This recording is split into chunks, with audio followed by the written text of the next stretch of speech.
everyone. Welcome to another episode of Drape Dialogues with Aalo.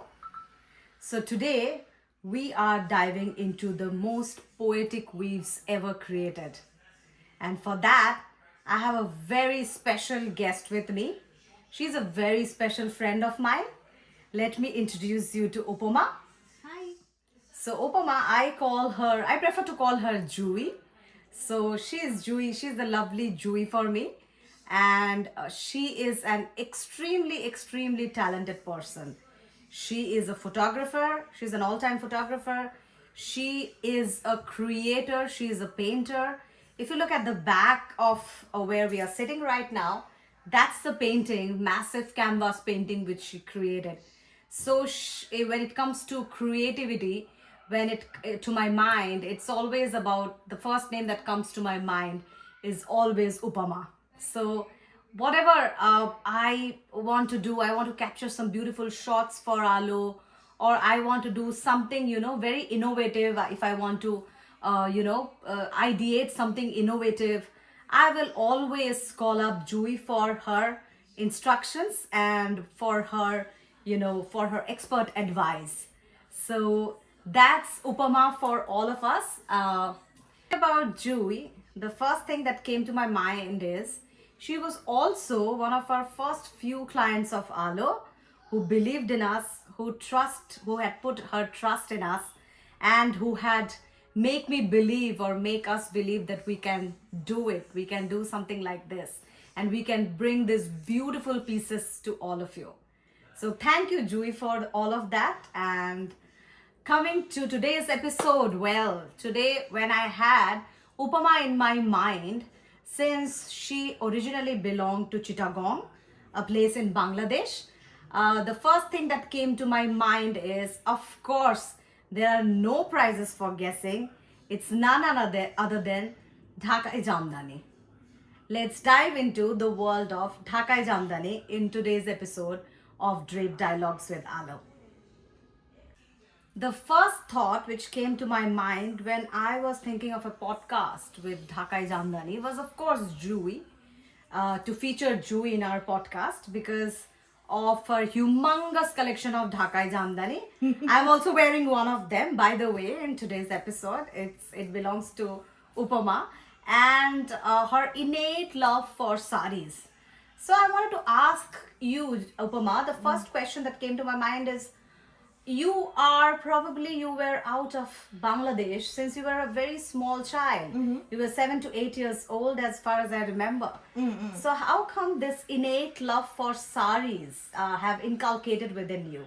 Can you tell me, can you take me through what makes you, so beautiful with sarees, and what creates that love for sarees in you? Okay, so sarees, when I was a kid, it was like something that bonded me to my mother. So growing up, I would always see like how my mom or my mashi or my pishis, they would wear sarees. So I was fascinated with sarees from like a really young age. And then when I grew a little older, and by older I mean like maybe 12, 13, I consciously decided like I would like to wear sarees more often, and not just at like a once a year puja or like a Diwali or something. And so for me, it's always been like a way to not only bond with like my mom, but also I look at it like as a time travel element of material, because you're handing something down, from your mom to your daughter and things like that.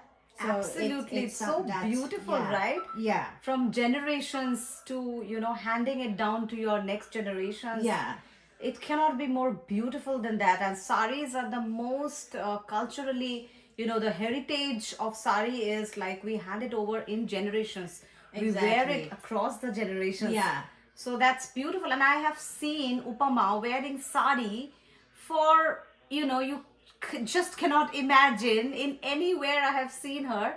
Like in concerts, she wears Yeah. sarees. Yeah. And I have seen her wearing sarees for a party, for a Yeah. night out. Yeah. So it's not only limited to puja. Yeah. It's only not limited to Durga Puja. Though we have, very less opportunities here. Yeah. People think that we do have very less opportunities here to wear Yeah. sari, but Yeah. it's actually not the case because it's a legacy and it's in fashion. So Oh, you absolutely. can wear sari Oh, yeah. anywhere you want to. Yeah, I wholeheartedly agree. Like, I always look for an excuse to wear a sari, like how to incorporate it into not just like Eastern events, but also transition to like Western events as well. Just bridging like two cultures like together.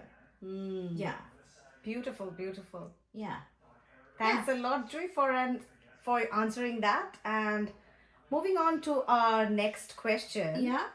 So, can you tell us a little bit about this history of Dhakai Jamdani?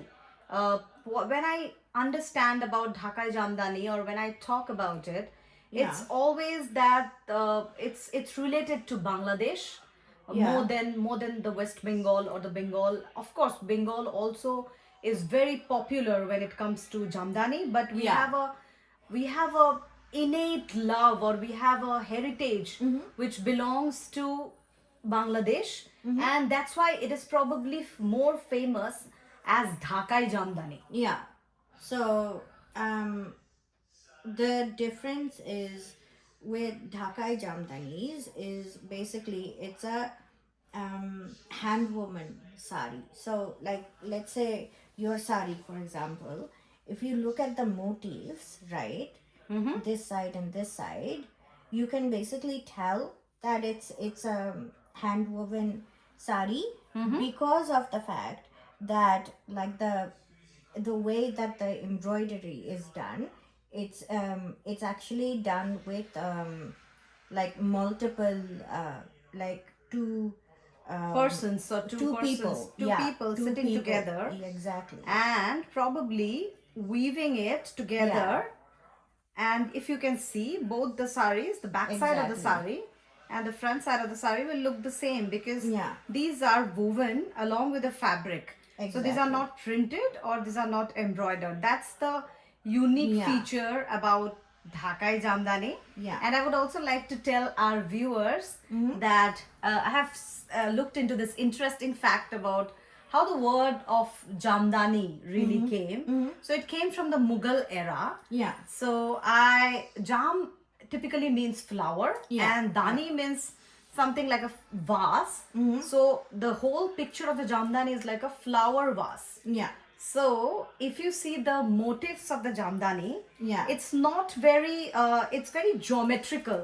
Yeah. So if you look at a flower vase, Yeah. it will be the flowers, and then there will be the the geometrical vase. patterns, the Yeah. vase in Yeah. it.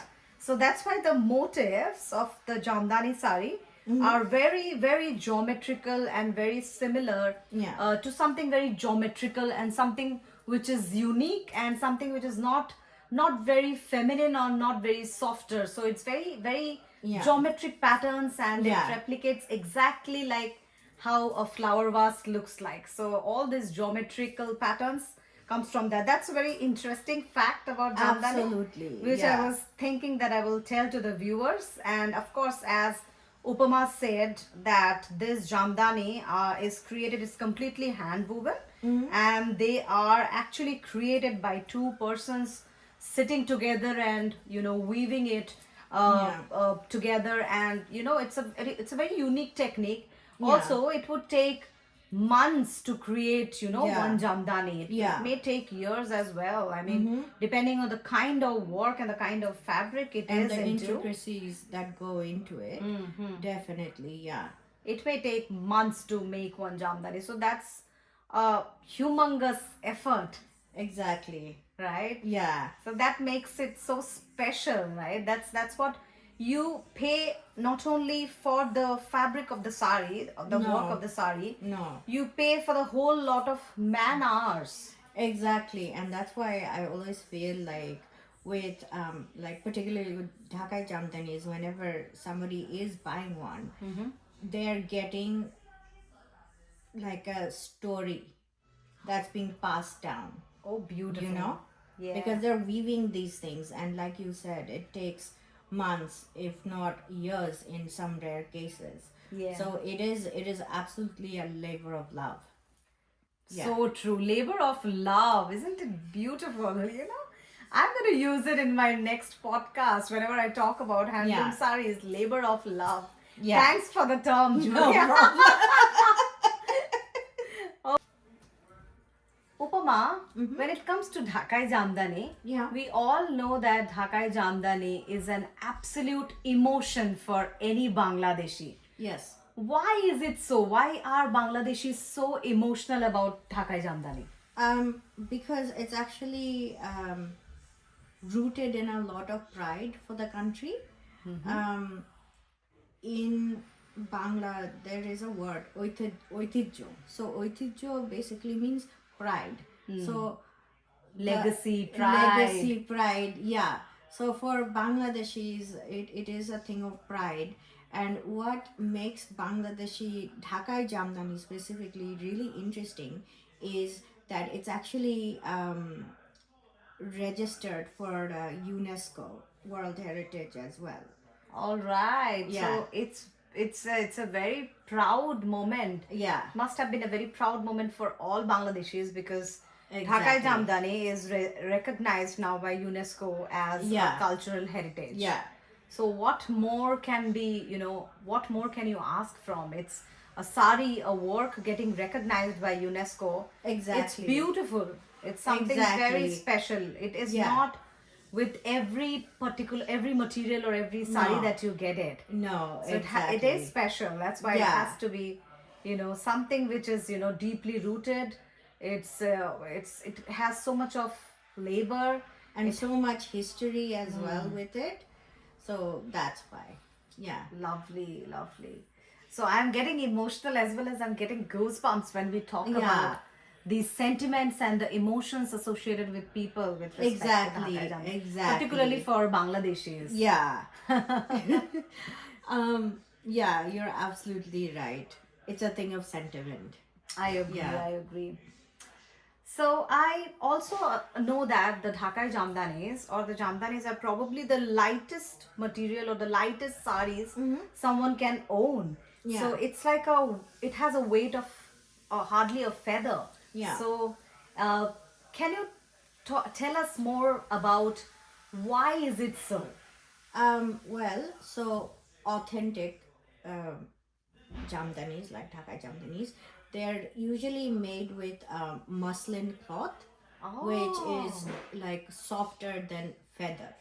My goodness. Yeah. So muslin clothes has very, very nice, fine threads in Yeah. it.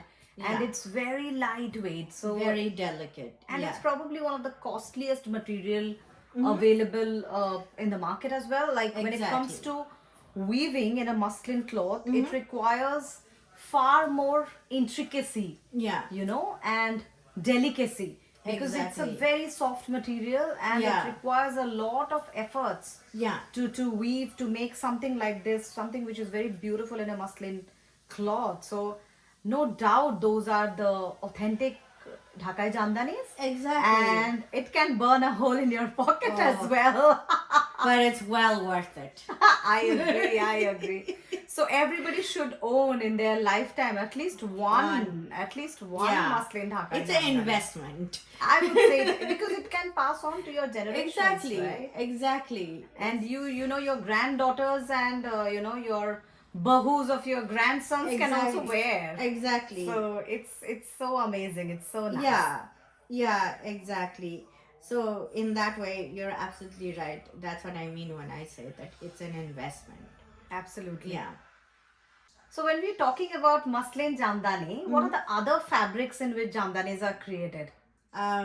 So there's a range of jamdani. So there's like soft, like silk jamdani, linen jamdani, then cotton jamdani. Very popular in Yeah, Kolkata yeah, as well. Cotton exactly. jamdanis. Yeah. So I've I have sold a lot of them over here. Yeah. But of course, I mean, they were, all of them were not handloom, or some of them are power loom. Of course, Yeah. I mean, everybody understands that handloom is a culture, it's a heritage, and it requires months to create. Yeah. So for someone who is not looking to burn their holes in their pocket, but still want to have this kind of elegant look of a jamdani, Yeah. of course, I mean, they can opt for power loom jamdanis. Yeah. So power loom jamdanis will create the same amount of patterns, same kind of patterns, and only if you look closely, you can make out the, you know, the difference between the handloom jamdani and the Yeah. power loom jamdani.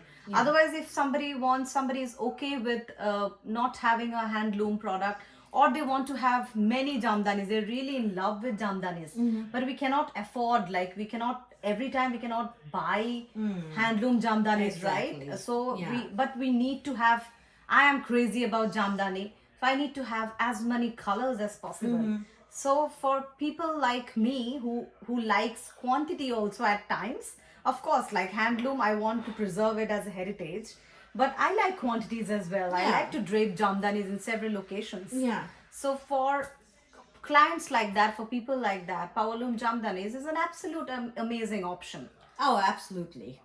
I completely agree. Yeah. Yeah. So, talking about the real jamdanis, would you have a tip for our viewers? How would they differentiate between a real jamdani and a power loom one? Like a handloom and a power loom. Both are real, of course. Yeah, of course, both are real. Handloom and a power loom one. All right, so let's take your shari for an example. So as you can see, like this motif work, right? It's the intricacy stitch at the back, right? Like So, here. yeah, both of them have the woven, both front and the back look the same actually. Yeah, yeah. So with that, You can make out that it is yeah, it's the a kind of authentic work, it's an jamdani. authentic Yeah, one, exactly. or not. Yeah, exactly. And of course, I mean, handloom ones will surely have some amount of imperfections. And imperfections are good here because Exactly. imperfections tell you that it has been created by hands. Exactly. And power loom ones will be absolutely finessed Flawed. and flawless. Flawless. Exactly. It will be absolutely flawless. Whereas like handloom ones will have that human touch. Correct. It will have that slight imperfections. Yeah. And then those imperfections are the symbols that it is created by someone's hand, and it creates, it Exactly. carries forward the legacy, Yeah. the heritage. Yeah. Wonderful, Joey. And about now, my favorite topic is about how would you style jamdanis? What will be your go-to My go-to- styling tip for our viewers on jamdanis? My go-to always go for the classic lal tip, No. silver jewelry look. It's Yeah. classic for a reason. Yeah, I agree. I Yeah. agree. That's Just let the sari shine, you know. You just Exactly. don't Yeah. have to overdo stuff No. with jamdani. No. Yeah. And it's also like if you have like a statement jamdani like you have right now, the less you wear like jewelry with it, the more the piece itself Yeah. is the statement. Yeah, absolutely. Yeah. I agree. Yeah. The let the sari shine in simpler words. Exactly. I've also seen these days people are actually draping jamdanis, particularly our younger generations and our influencers. Yeah. Also draping these kind of jamdanis with shirts, with blazers, With and a belt. corsets. What not? I mean, I know. innovative ideas, because these are very versatile sarees Oh, absolutely. and would go with, you know, any kind of pieces, any kind of Yeah. statement things. Yeah. Like even if you want to let the sari shine, you can choose to do that. If you want to, you be the trendsetter, and Yeah, why you not? can pair it up with like a necklace. Yeah. You know. Yeah, absolutely. It's just on the go. I mean, you can pair it up with anything under the sun. Absolutely. And you can be the trendsetter go and drape this with a shirt in your office spaces, and you'll be the killer in that show. Oh, absolutely, absolutely. So it was wonderful, Upama, talking to you all this while. Yeah. And I am so grateful that you have come to our episode and share your thoughts with us and given me this amazing, amazing Jamdani to wear from your Absolutely. closet. And I wouldn't have been happier to shoot a Dhakai Jamdani episode with someone who belongs to that ethnic origin and with someone who has so much of love for sarees. Oh, that's so sweet. You had been an amazing, amazing person, and all this while you have been an amazing supporter for Aalo, and always. the biggest hooter for Aalo. And I am so grateful that I have a friend like you and I have a support system like you. Of course. So, any ending notes for us? Joy? I do want to end on two things. One, I will be wearing sarees till my dying days. And, I am really actually looking forward to like what type of sarees, like Jamdani and other things you'll add to the Aalo collection. So really looking forward to that as well. So yeah. That means a lot for us. Honestly. We'll try to get as much as the new collection, the heritage collection, Exactly. and whatnot, like all the beautiful collection, whatever we can, we'll try to get it all for our lovely, lovely customers of Aalo. And thank you all for watching this episode, very special episode with a very special friend of mine, Upama. And thank you all for joining our podcast episode, this special episode with a very special friend of mine, Upama, who has been a wonderful, wonderful guest for this episode of Drape Dialogues with Aalo. Thank you all, and until the next time, keep watching our Instagram and our Facebook pages for our latest collection, and listen to our podcast whenever you have time, only at Drape Dialogues with Aalo. See ya. Bye. Bye.